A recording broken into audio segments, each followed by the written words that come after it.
Hi everyone, I'm Jayce. I'm Fanny. Welcome to Freelance Creative Exchange, where every episode we speak to a freelancer about freelancing and the gig economy. And today, our guest is Pei Ling. Welcome, Pei Ling. Hello. Pei Ling is a media risk consultant at Starlight Media Consultants, where she advises companies and media freelancers on good business practices as well as coverage needed for feature films, documentaries, TVCs, as well as corporate formats. So, Pei Ling, would you like to maybe just introduce yourself or to add on to what I have not said to our audiences at the podcast? Okay. Yeah. My first job was a line producer for a local production house. So I held that job for 6 years.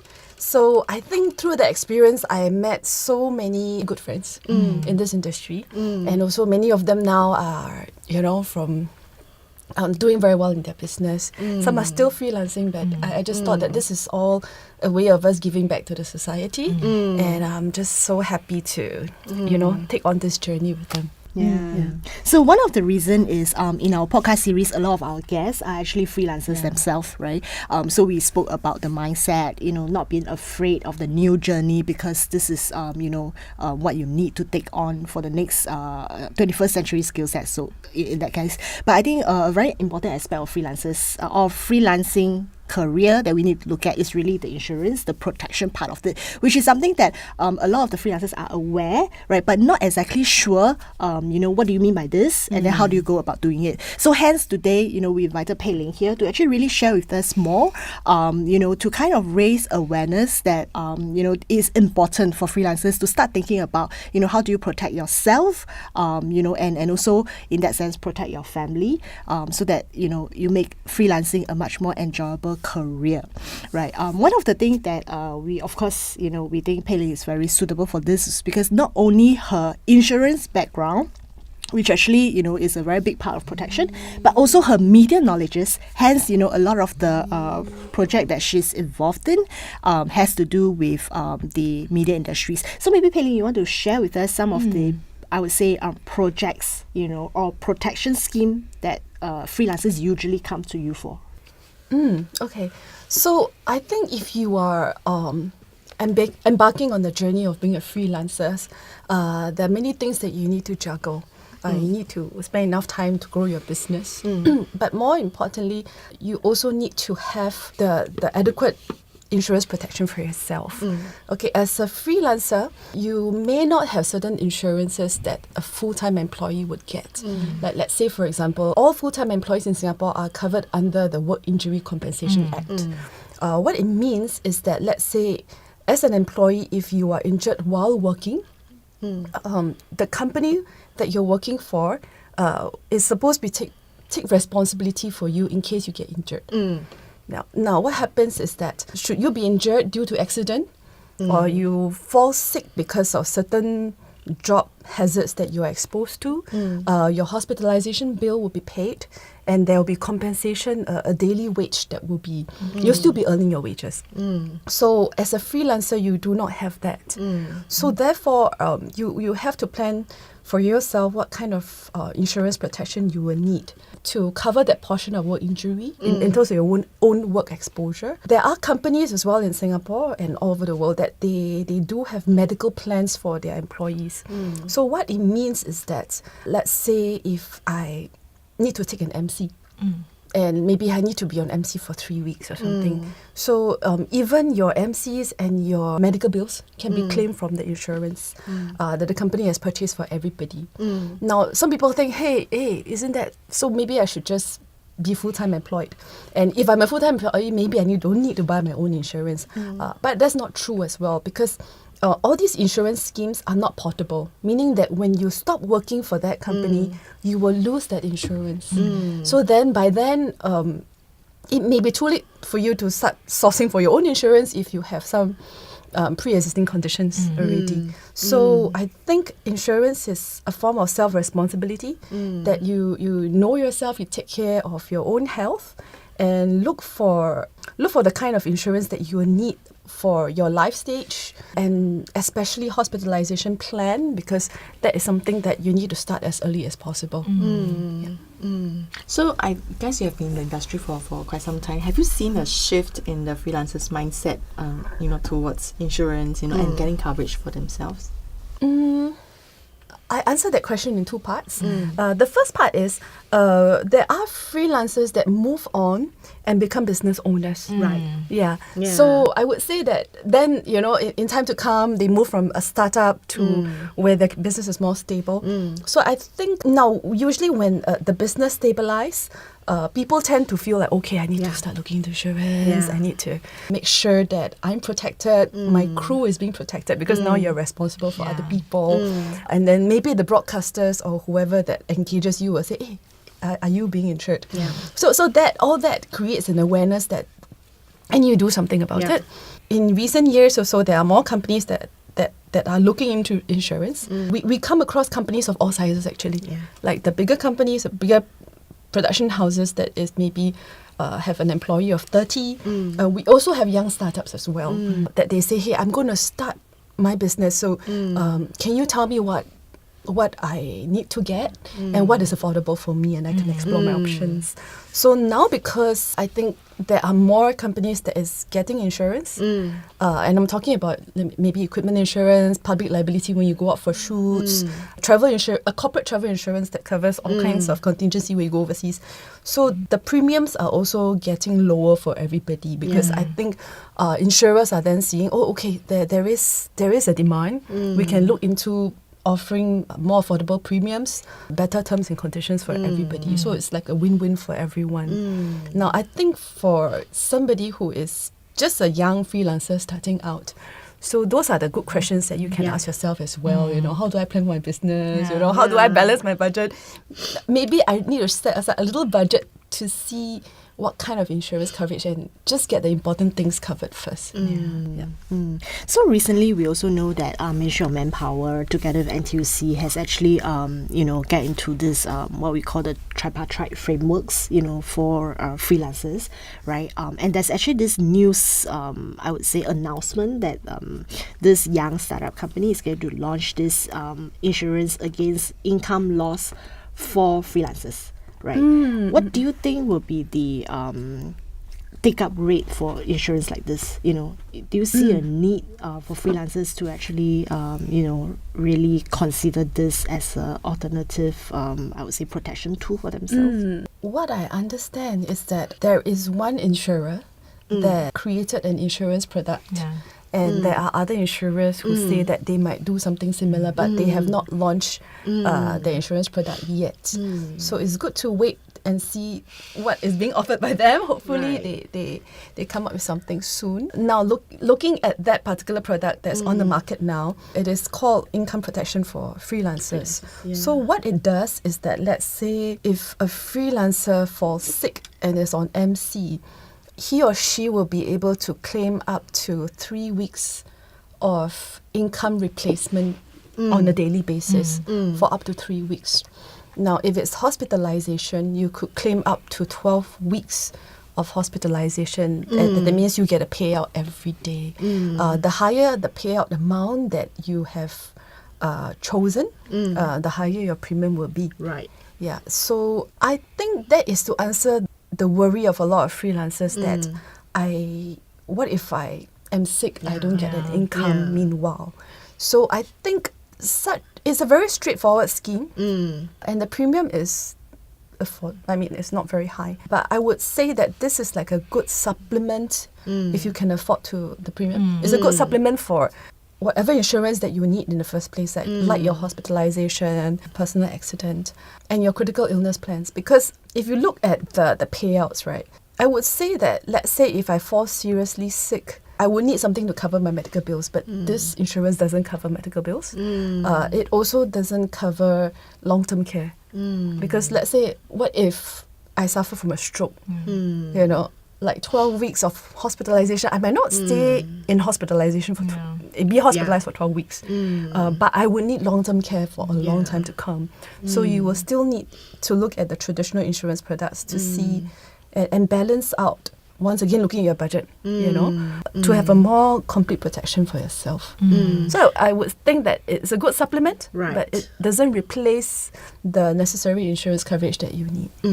So I'm sure a lot of freelancers will probably come to you and say, oh, I really don't know what I need, right? Yeah. So to you actually also, like, based on, I would say, like the estimate income of the freelancers, and then the job, whether they are graphic designers, whether they are soundmen, and then you will recommend different kind of levels of insurance that they need. Most freelancers, when they come forward, the first thing that come to my mind, their mind is, I want to insure my equipment. Because that is their livelihood, right? Yeah, so I would say that's important, but maybe what you can do, because we all have a limited budget, because as a freelancer, you need to spend money on your business. You also need to spend money on yourself. So I think with your limited budget, with regards to equipment insurance, I think you look at your equipment and think, okay, what are the important pieces that I need to insure? And you focus on those. And also know that with every insurance policy, when you submit a claim, there is a duration where you need to process a claim. And that is a lot of work and hassle as well. Yeah. And when you insure the important pieces, that means those pieces that you think, it's okay, I don't mind losing them, I have other things that I could replace them with, then it may not be worth your premium. So I think with that in mind, once you've settled whatever you need to get for your business, you focus on yourself. And I would say your hospitalization plan is the most important one. Okay. Yeah, if I could come up with a ranking, your hospitalization plan would be most important. Second to that, I would say it depends on your job nature. If you're not exposed to Potential risk at work. Yes, you don't. You don't really need a very high premium for that. You don't need a high premium for that. So maybe a personal accident. So a personal accident plan is probably, you can get one for $100 a year, right? Yeah. So that takes away that worry as well. And when I just started out working, I took a savings plan. So because you're young and you're like, okay, I don't even know whether I'm getting married or I don't know where am I heading to. So I thought, okay, I just should start something, right? So what I did was, I was 23. So I bought just a very simple savings plan, right? So now 20 years later, right, it's like, hey, not too bad. Yeah, the payoff, you got your payoff there. Right, there's an amount that's accumulating. So I know that when I reach a certain age, I'll be able to start drawing out amount. So I intend to use that for my children's education. So you never know, when you start savings, a saving plan when you're younger, you have a longer time horizon and you can plan better. True. Yeah. So Pei Ling, you have been in the media industries, started out as a freelance producer and then moved into this insurance line, but still very much involved in the media industries. How do you see the industry? Has the industry changed a lot from where you are? From like I won't say outsider, but somebody who is on the fringe looking in at how the industries have grown, over the past, say, 10 years. What are some of the major changes that you see happening right now? Yeah. I think I see some good things, as in many of filmmakers and business and young startups, they have, and people that have started a business, they have matured, and a lot of them are also looking into giving back to society, and I think that's a very good sign. And also diversifying. I think last time everybody is doing the same thing. One client. One client.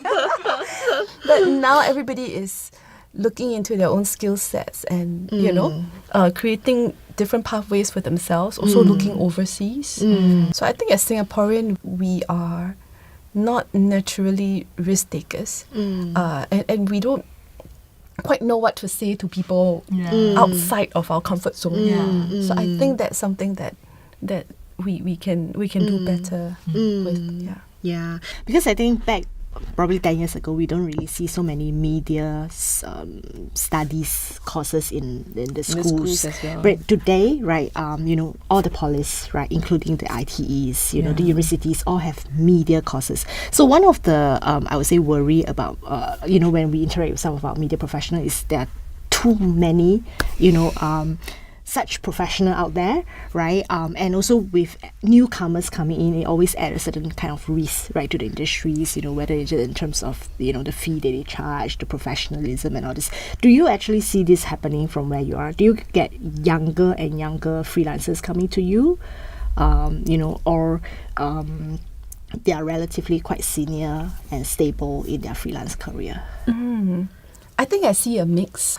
I think those that are are more senior in their freelance career, they are very sure of what they want, but they're also looking at new ways to refresh their business and gain new skills. I see very young people as well, and what I like is that there are young people who are so eager to learn, about if I'm starting something on social media, what kind of insurance do I need, So they may not be able to put aside an amount now for premiums, but as their business grow, they know that this is what I need to do.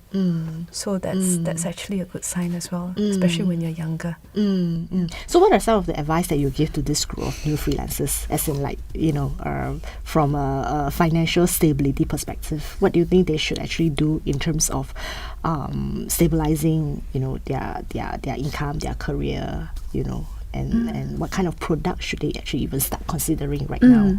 Okay.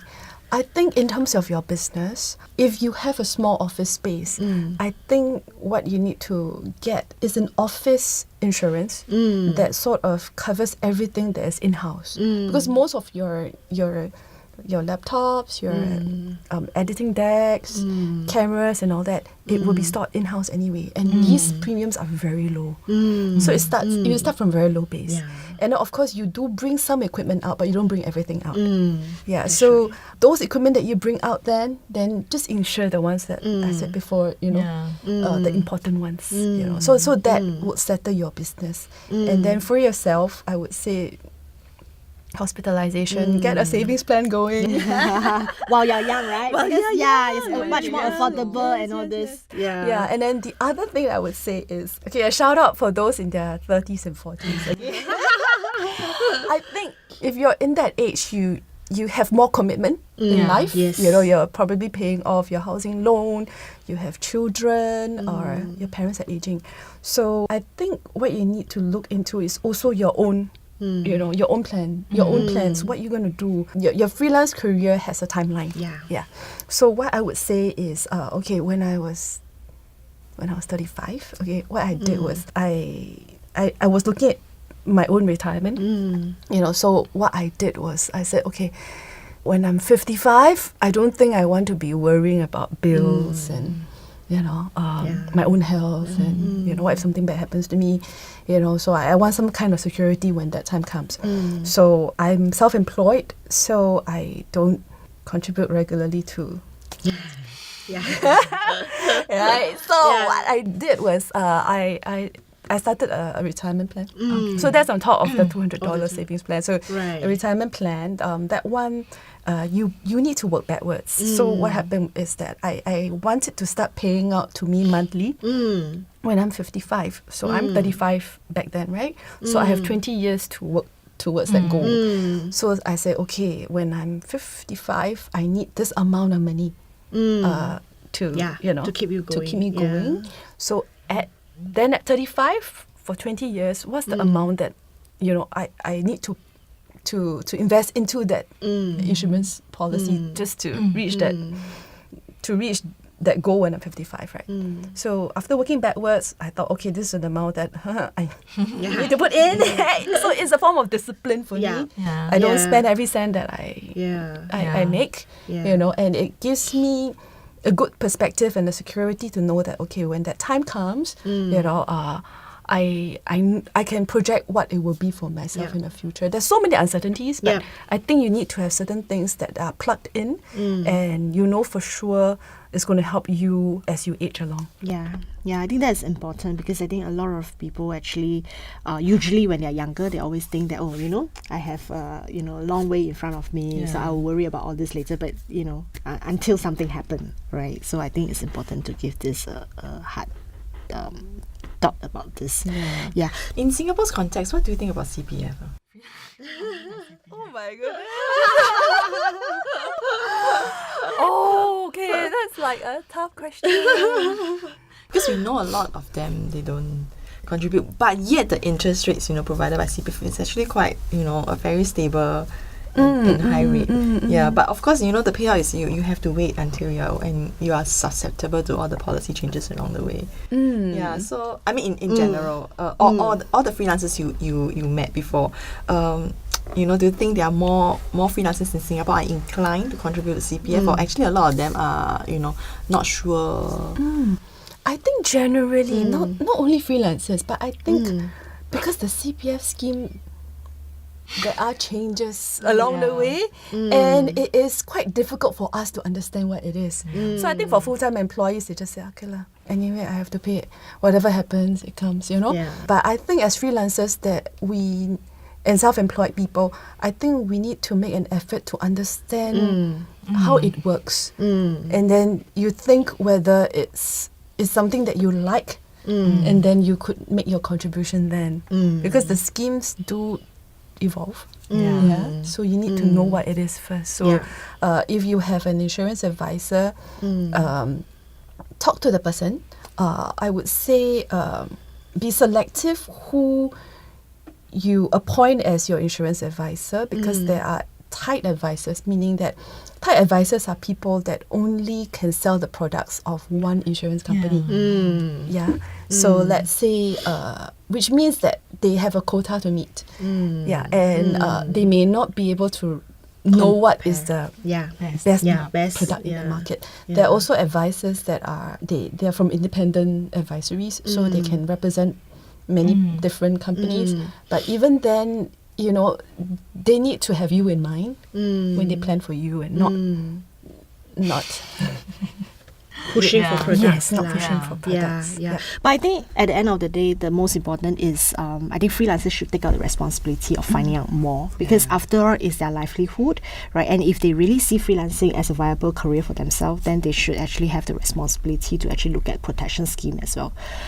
How they want to go about protecting themselves, because ultimately at the end of the day, it's not just themselves, it's also their family, right? And I'm sure, like what you mentioned, those who has been freelancing for a while and fairly successful into their 30s and 40s, they probably have a lot of commitments. So I think it's also to consider those commitments as well. Yeah, but so we spoke so much on the freelancer sides about the awareness of insurance product and things like that. How about on the company side, as in like people who employ freelancers? Do you think they are actually now more open to look at getting insurance to protect the freelancers when they work with freelancers? Okay, now because for companies, it's easy for them to protect employees, and they do, because employees come under the Work Injury Compensation Act. So there's work injury compensation insurance. Now, because every company in Singapore buys them, so the premium is very, very low. So for companies, they usually when they buy an insurance package to insure their office and all that, it's just included in the package. So it's very easy for them. So when it comes to freelancers, it's a bit difficult, because for them to even declare to insurers, so how many freelancers do I have, to insure? And then is it that every time I engage somebody, I have to insure them? So for companies, they are in this tough situation as well. So I would say that now I have some freelancers. What they do, the more experienced freelancers, is that they have equipment insurance for their own gear. They have personal accident for themselves. So whenever they take on a project, they will then tell the client, oh, okay, I have insurance ready, you don't have to worry. So when I prepare my invoice to you, I'll just put in a small amount for insurance. Are you fine with that? Makes sense. And I think a lot of companies, they're like, thank you. Because it also saves them the hassle of, if something happens to you or your gear, you will be you yourself will be taking care of the claims and all that. They don't have to do that for you. They might not know how to do it as well. So I Yeah. thought that's actually a good practice. Yeah. I think that actually saved a lot of the hassle on both sides, right? I think recently the MOM tripartite agreement also mentioned that they're looking at something like this. You know, like for example, they mentioned the government will actually take the I would say first step to actually only work with freelancers who are protected. Yeah, so I think this is actually a move in that direction as well. So this is the practice locally, but do you see some best practices outside that you think might be something that we can consider in time to come for Singapore? Like how did the freelancing industry in the US or whether it's in Europe, or there's any other countries that you think has actually something like this already in place that can be best practices in that sense? I think in the more mature markets, the unions are very strong. So that comes with pros and cons. But one advantage that they have is that they could, if there is a sizable number of people in a union, then the union themselves, that they would know, okay, how much equipment everybody have and all that.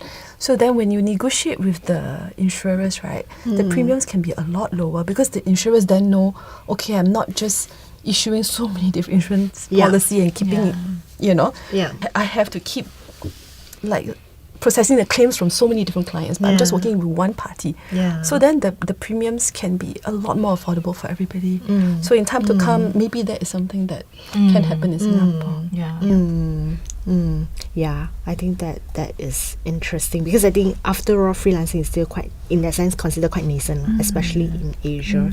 So I think the whole model is still evolving and things like that. Yeah, but with groups of freelancers coming together, I mean, with the new association and things like that, I mean, we have a real form communities already. Yeah. So this may be, happening sooner. So a few a few of the insurers already said that they're looking into this. So we definitely will hear more about this kind of insurance policy protections and all this for the freelance group, which is positive lah. Because when we first started about 5 years ago, when CreativesAtWork was first formed about 5-6 years ago, this kind of issues and challenges is something that nobody is addressing. But now with the awareness that the change of the way that people work, with the growing of the gig economy, so more people are actually aware, and especially with NTUC, MOM, all moving towards the direction, pushing it.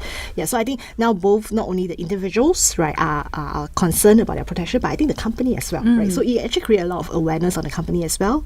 What are the various avenues that they can have, in terms of protecting freelancers, and also, I think at the end of the day, is everybody just want to have a peace of mind, right? So that we can actually create the product that we actually are proud of and we want to do. I think that's the most important, right? Okay, before we actually wrap up, we have one last question that we have for you, right? And this is something that we ask every guest, right? So you want to? No. Okay. So the question is, if you can give one piece of advice to your younger self, right, when you're just starting out, what would you say? You can take your time to think about it. Don't rush. I think my younger self was very self-consumed. I think like a lot of young people, we were very idealistic. I want to try this, do that. I didn't know where my limits should be. I felt like if I could have found like mentors in my life, that would have been very helpful. I mean, the first company I joined was a young startup, so everybody was young. Like nobody was mentoring each other. So it's like, whoa, like we just tried everything, made many mistakes along the way. We learn from our mistakes, and that's all good. But I felt like if I have had mentors in my life, people I can look up to. They may not be in the same company, because if you're freelancing, you may not be able to find that.